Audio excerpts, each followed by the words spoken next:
ఆఖరు 2 వచనాలు చూడండి.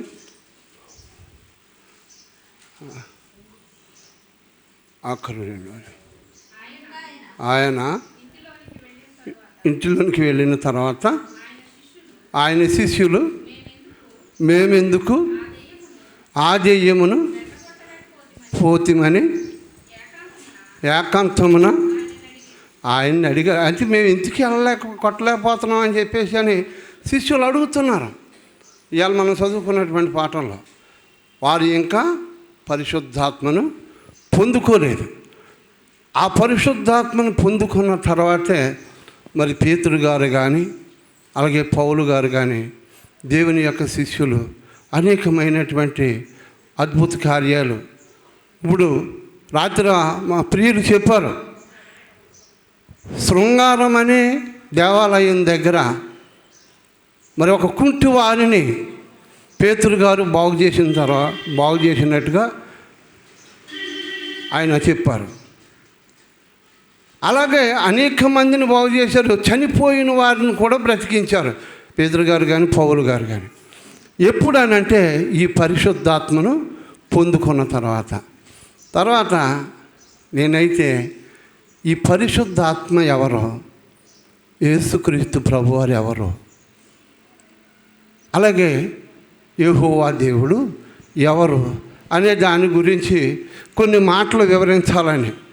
అది పూర్తిగా వివరించాలంటే సమయం చాలదు, ఈ ఒక టైం చాలదు, యాత్రతో అయిపోయేది కాదు. మనం ముందు అవన్నీ కూడా చూద్దాం, చేర్చుకుందాం.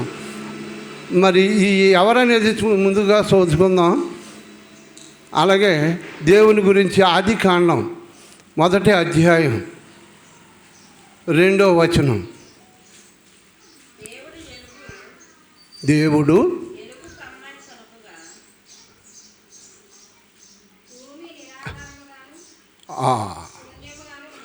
భూమి నిరాకారముగాను శూన్యముగాను ఉండెను, చీకటి అగాధి జలముల పైన కమ్మి ఉండెను. దేవుడు ఎవరని అంటే దేవుడే ఆత్మే దేవుడు. ఆత్మ జలముల పైన అల్లాడుచుండెను. దేవుడే ఆత్మే దేవుడు. అలాగనే అదే అధ్యాయం 2వ అధ్యాయం ఆదికాండం 2వ అధ్యాయం 7వ వచనం. దేవుడైన యెహోవా నేల మంటితో నరుని నిర్మించి ఆయన నాసిక రంధ్రములలో జీవాయువు నొదగా ఈ నరునికి ఇచ్చినది కూడా జీవాత్మే. ఈ నరుల్లోకి ఇచ్చింది కూడా జీవాత్మే. ఆ యేసుక్రీస్తు ప్రభువారిలోకి ఇచ్చింది కూడా పరిశుద్ధాత్మే. ఈ నరుల గురించి ఏం చెప్పారంటే జ్ఞానైన ప్రసంగి, మొన్నైనది మరలా మొన్నైపోవును, ఆత్మ తన దయచేసినటువంటి దేవుని యొద్దకు మరలా వెళ్ళిపోవును అని చెప్పేసి అని అన్నారు. ఇది ఆత్మ, మనకిచ్చినటువంటి ఆత్మ. దేవుడు కూడా ఆత్మస్వరూపి అయి ఉన్నాడు. దేవుడే ఆత్మే దేవుడు. ఇకపోతే ఈ దేవునికి యెహోవా అని పేరు ఎలా వచ్చింది అని మనం ఆలోచన చేస్తే ఆయనకు కూడా ఆ పేరు ఆయనే పెట్టుకున్నాడని చెప్పేసి మనకి ఎదురవుతుంది. నిర్గమకాండం 3వ అధ్యాయం 13వ వచనం కాడి నుంచి చూస్తే, మోషే చిత్తగించుము, నేను ఇశ్రాయేలీయుల యొద్దకు వెళ్ళి వారిని చూచి మీ పితరుల దేవుడు మీ యొద్దకు నన్ను పంపెను అని వారితో చెప్పగా, వారు ఆయన పేరేమి అని అడిగిన ఎడల వారితో నేనేమి చెప్పవలెనని దేవుడిని అడిగారట. ఎవరు? మోషే గారు మీ దగ్గరికి వెళ్ళి మీ పితరుల దేవుడు అని అంటే ఆయనకి పేరేంటి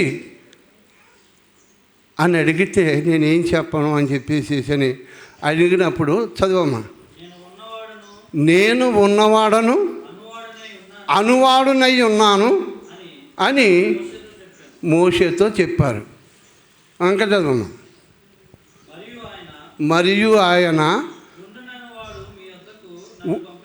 ఉండునను వాడు మీ వద్దకు నన్ను పంపినని నీవు ఇశ్రాయేలీయులతో చెప్పవలెను అని. మరియు మోషేతో ఇట్లా నేను మీ పితరుల దేవుడైన యెహోవా అనగా అబ్రహాము దేవుడు, ఇస్సాకు దేవుడు, యాకోబు దేవుడినైన యెహోవాను నేనే అని వాళ్ళకి చెప్పమని చెప్పేసేసి ఆయన పేరుని ఆయనే చెప్పినటువంటి మన సందర్భం చూస్తున్నాం. ఇవాళ దేవునికి మన బైబిల్ గ్రంథం అంతా తెరిచి చూస్తే ఆయన పేర్ల గురించి చూడటానికే తెలియదు. యేసుక్రీస్తు ప్రభువారికి కూడా చాలా పేర్లను మనం పిలుస్తున్నాం. అలాగే యెహోవా దేవుడికి కూడా చాలా పేర్లు ఉన్నాయి.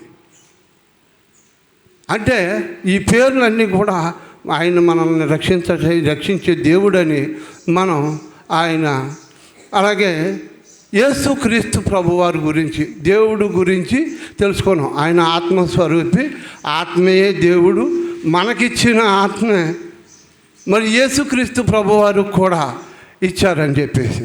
అలాగనే మరి యెషయా గ్రంథం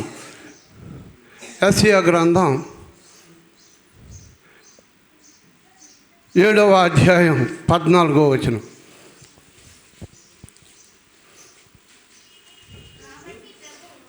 యెషయా గ్రంథం 7వ అధ్యాయం. కాబట్టి ప్రభువు తానే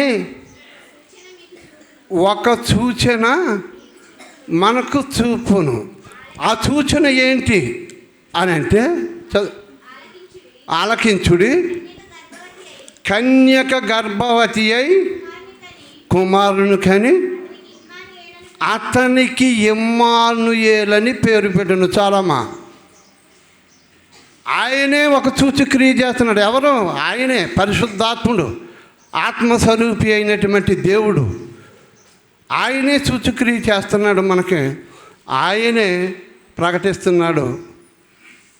ఆయనకి ఇమ్మానుయేలనే పేరుని కూడా ఎవరు ప్రకటించారంటే ప్రవక్త ద్వారా వాళ్ళని ఆత్మవశులు చేసి ఆత్మస్వరూపి అయినటువంటి దేవుడే మనకు ప్రకటించారు. తర్వాత అదే యెషయా గ్రంథం 9వ అధ్యాయం 6వ వచనం కానీ చూడమ్మా. ఏలయనగా మనకు శిశువు పుట్టును, మనకు కుమారుడు అనుగ్రహింపబడును, ఆయన భుజం మీద రాజభారం ఉండును, ఆశ్చర్యకరుడు, ఆలోచనకర్త, బలవంతుడైన దేవుడు, నిత్యుడగు తండ్రి. తండ్రి ఎవరు? ఇప్పుడు దాకా మనకి యెహోవా తండ్రిని చెప్తున్నాం కదా. యెహోవా కూడా మరి ఆయన గ్రంథంలో మనం తరిచి చూస్తే నేనే మీ దేవుడను, నేను తప్ప మీకు వేరొక దేవుడు ఉండకూడదు అని చెప్పేసేసాను. ఇప్పుడు యేసుక్రీస్తు ప్రభువారికి ఏం పేరు పెడుతుంటే నిత్యుడగు తండ్రి. ప్రవక్తల ద్వారా పెట్టబడిన పేర్లు ఏంటంటే నిత్యుడగు తండ్రి. అంటే ఈయనే తండ్రి అనే భావం మనకి అక్కడ కనబడుతున్నది. అలాగనే మరి 11వ అధ్యాయం, అదే యెషయా 11వ అధ్యాయం 11వ అధ్యాయం మొదటి నుంచి చూస్తే యెషయా ముద్దు నుండి చిగురు పుట్టును, దాని వేరు నుండి అంకురము ఎదిగి ఫలించును. యెహోవా ఆత్మ, యెహోవా మనం గమనించాలి. యెహోవా ఆత్మ జ్ఞాన వివేకములకు ఆధారము. చదవండి. ఆలోచన కూడా, ఆలోచనకు బలమైనటువంటిది కూడా ఆ ఆత్మే మన ఆలోచనకి. చదవం ఇంకా. తెలివిని, యెహోవా ఎడల భయభక్తులను పుట్టించు ఆత్మ అతని మీద నిలిచును. ఎవరి మీద? మనకి ప్రభు అయిన యేసుక్రీస్తు వారి మీద ఆ ఆత్మ నిలిచును. ఆత్మ ఎవరో? దేవుడు. దేవుని ఆత్మ నిలుచును. అలాగే మనకి నిలిచిందంటే మరి నిలిచిందా? మత్తయి సువార్త 1వ అధ్యాయం 18వ వచనం. యేసుక్రీస్తు జనన విధానం ఇట్లనగా, ఆయన తల్లి అయిన మరియా యోసేపునకు చేయబడిన తరువాత వారు ఏకము కాక మునిపే దేని వలన అయింది? పరిశుద్ధ ఆత్మ వలన, దేవుని ఆత్మ వలన. దేవుడి ఆత్మస్వరూప ఆయన ఆత్మ వలనే గర్భవతి అయ్యింది. చదవండి ఇంకా. ఆమె భర్త అయిన యోసేపు నీతిమంతుడై ఉండి నల్లక విడనాడాలని ఉద్దేశించును. చుండగా ప్రభు దూత స్వప్నమందు వానికి ప్రత్యక్షమై, దావీదు కుమారుడైన యోసేపు, నీ భార్య అయినటువంటి మరియను నువ్వు అవమానపరచకు, ఆవిడ్ని నువ్వు ద్వేషించకు, ఆవిడ్ని అనుమానించకు. చెప్పు, చదవండి. ఆమె గర్భము ధరించినది పరిశుద్ధాత్మ వలన కలిగినది. అది పరిశుద్ధాత్మ వలన కలిగినది. చాలండి, పరిశుద్ధాత్మ వలన కలిగింది. అందుచేత ఆవిడని నువ్వు అనుమానించొద్దు, అవమానపరచొద్దు అని చెప్పేసి దేవుని దూతే ఈయనకి వర్తమానం పంపింది. అంటే యేసుక్రీస్తు ప్రభువారు కూడా మనుషులో జీవాత్మను వదిలినటువంటి దేవుడే యేసుక్రీస్తు ప్రభువారికి కూడా ఆత్మనిచ్చి మనకి ఈ లోకానికి నరరూపుదారిగా ఆ ఆత్మే మనకు నరరూపుదారిగా వచ్చారని మనం అక్కడ అర్థం చేసుకో. లూకా సువార్త 1వ అధ్యాయం 26 నుండి 35 వరకు మనం చూసినప్పుడు అక్కడ కూడా ఈ ఆత్మ గురించి ఇంకా మరి తేటగా ఉంటుంది. 6వ నెలలో గబ్రియేలును దేవదూత గలిలయలోని నజరేతని ఊరిలోనికి దావీదు వంశస్థుడైన యోసేపు అని ఒక పురుషునికి ప్రదానము చేయబడినటువంటి మరియా, ఆ మరియ అయిన కన్యక వద్దకు ఆ దూత వచ్చిందట. వచ్చి శుభవచనం పలుకుతుందంట. అక్కడ దయాప్రాప్తురాలా, నీకు శుభము,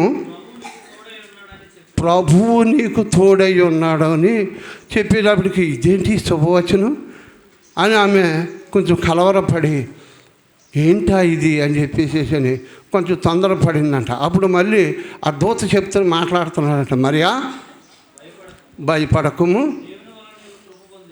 దేవుని వలన నీవు కృప పొందితివి, ఇదిగో నీవు గర్భము ధరించి కుమారుని కని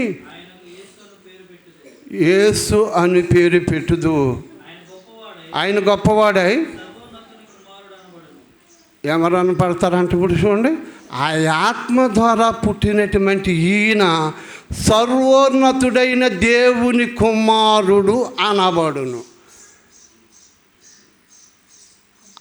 ఆయన ఇచ్చిన ఆత్మే కనుక మనకు మాదిరిగా దేవుని కుమారుడు అనబడను. ఆత్మ